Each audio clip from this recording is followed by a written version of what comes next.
Oh, hey, didn't see you there. Psst, hey, wanna know a secret? You can look like me. You can get full diamond gear that's all enchanted without spending a single diamond. For free, basically. Wanna know how? Alright, well then stick around. Now, anyone who's ever played Minecraft before knows getting diamonds is kind of obvious. You go mining. But mining can also be just a little bit dangerous, especially when you're caving. Now, strip mining can be not that dangerous, but still, this is not the way. Now, there's nothing wrong with mining for diamonds. No, that's perfectly fine. But there is definitely an easier way to do things. Okay, so when I say easier, I don't necessarily mean that this will take less time, because this is certainly a process for sure. But diamond mining can also take a while. It really depends on your luck. But this way you probably won't die at all, and it'll be more rewarding because you can go mining and not spend those diamonds that you got on your gear. So I'll show you how to get full diamond stuff in 6 simple steps without spending a single diamond to do it. So step 1, we're going to need to find a village. Doesn't matter what kind of village, any village would be fine. We just need a village that is populated and has villagers. Yep, these are what we need. These guys, right here. So to kidnap, or I mean, unliberate these villagers, you're going to want to use travel by means of a minecart or a boat. I prefer minecarts because they're a lot easier to move along, and the boats can be pretty annoying sometimes. But you can also just dig a tunnel and have them follow you. It really depends on where your base is going to be. If my base is over there, like across the water, obviously yeah, I'd want to bring the minecart down there, switch to a boat, bring another minecart. But it's pretty simple, really. You just want to like bring them to where you want to go. But I would use a minecart or a boat and just bring them to this specific spot. Alright, so once you get your 2 villagers to your specific spot, can be a base or a farm, doesn't really matter. You just want to trap them in a box like this. Just make sure they can't jump out and they're safe here. So no zombies or anything can get in and kill them. This process shouldn't take too long though, so they should be fine. You're going to want to build a villager breeder, which is just going to look like this. You can have a tube be however high you want it to be. And then you're going to want to put any kind of slab on top of this glass. It doesn't matter how big the tube is. I'm just going to use 3 blocks now. And put a fence on the slab, so it's in between. It shouldn't be blocking anything, not on the glass, not any higher than this. It'd just be right here, so you can walk on the slab but not go past the fence. After that, you want to put beds. You want 4 beds. You're going to place them all on the slab, just like this. There we go. So it should look like that so far. And then you're going to want to put trap doors in the middle of each of the beds, just like that. And then you're going to want to put any kind of carpet just on the corners, just like this. Now the villagers can rest in here. When they breed, a child will drop down there into whatever kind of chamber you want to make for them. And they should not be able to escape. It looks like they can jump out, but they're really stupid and they can't. Alright, so getting them in here shouldn't be too difficult. I just built a nice little railway going up to the top here. And then should just be able to nudge them off the edge. Come fall in. Can be a little tricky sometimes if the villagers aren't willing to cooperate all the way. But actually, if I put blocks along here, he shouldn't be able to escape. And you just want to break the minecart. Not like that. Alright, well, sometimes I need just a little nudge. You know, give me a little bit of pain sometimes, but there we go. Yeah, he's just in. Give him a little nudge, and look at that, he can't jump out.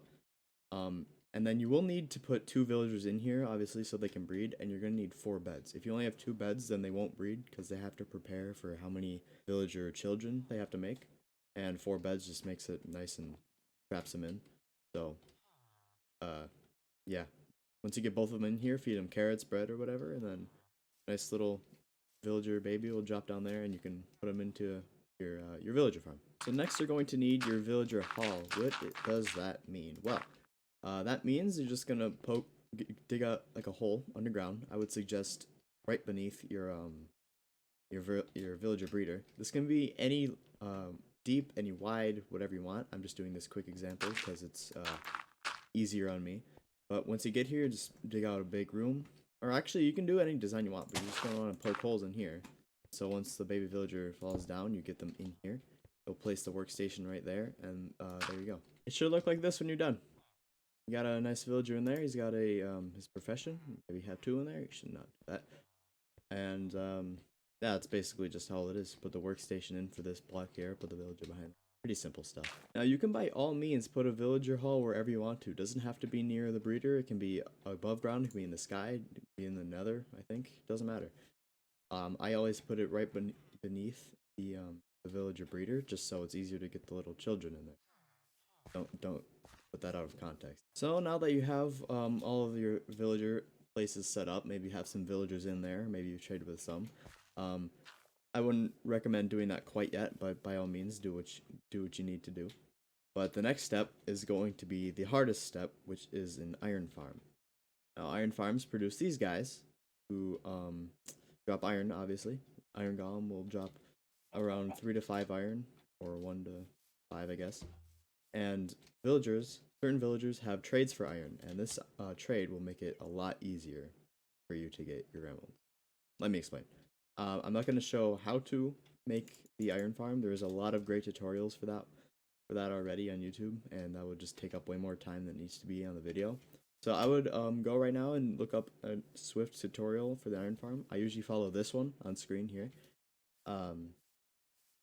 It's really good. It has a lot of drop rates and it's pretty easy to build. You're going to need more villagers, so definitely make the iron farm after you have your villager breeder already set, and then you can go ahead and make your iron farm. Just don't make it near the village. You can make it near your base if you need to, or spawn chunks. So let me explain this whole iron thing. So this is another test world. You're gonna need these 3 types of villagers. These guys all trade for iron. Once you have your iron farm, you basically get infinite emeralds from your iron farm. It stacks up, you trade for the iron.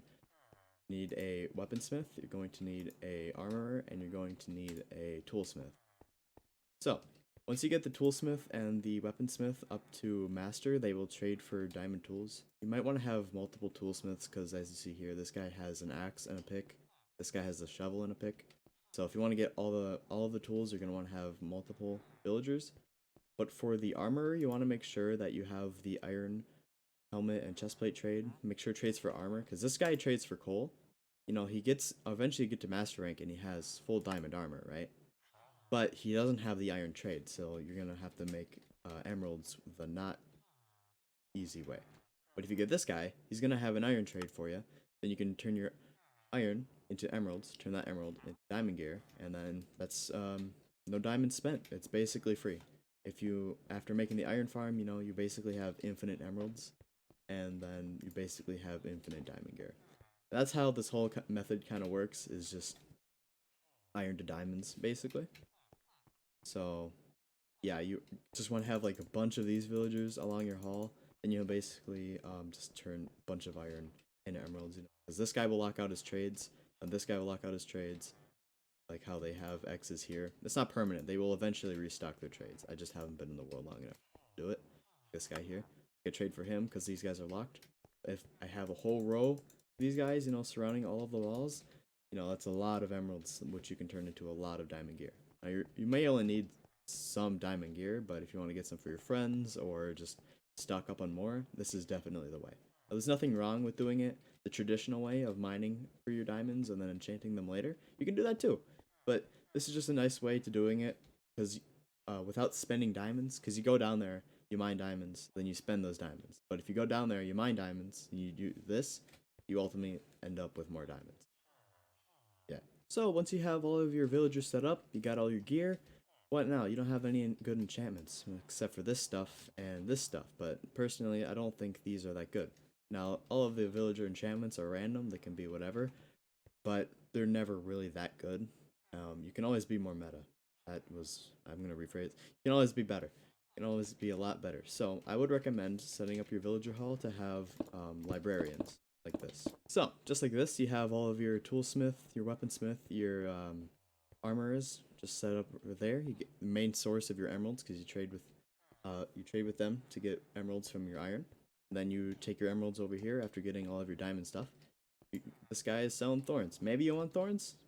I wouldn't personally want thorns too, but hey, maybe you do. Maybe you do. That's it. You're basically set.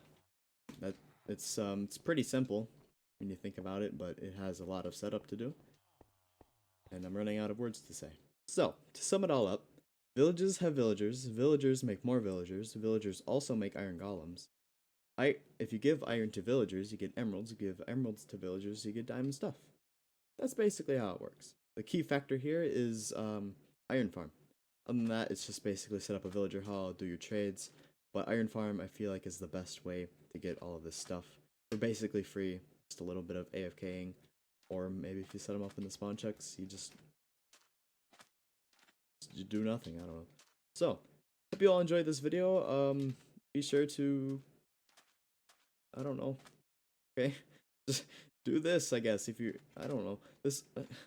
So if you like the video, be sure to leave a like and comment if you want. Subscribe if you feel like it. If you're not, that's alright too. I'll see you guys in the next video. Don't know what it's gonna be, okay? Don't have a schedule. Just do it on the fly. These are gonna be my Minecraft videos from now on. Probably gonna be short tutorials or skits, whatever. I have no plans for the future for Minecraft whatsoever. I'm still gonna be making videos here and there. There will be another pretty cool modded Minecraft episode coming up pretty soon, so be sure to tune in for that. But until next time, don't complain about how this won't give you netherite, because there's no way around that. You got to mine for it. I'm sorry. But thank you all for watching, and I'll see you all in the next one. Bye!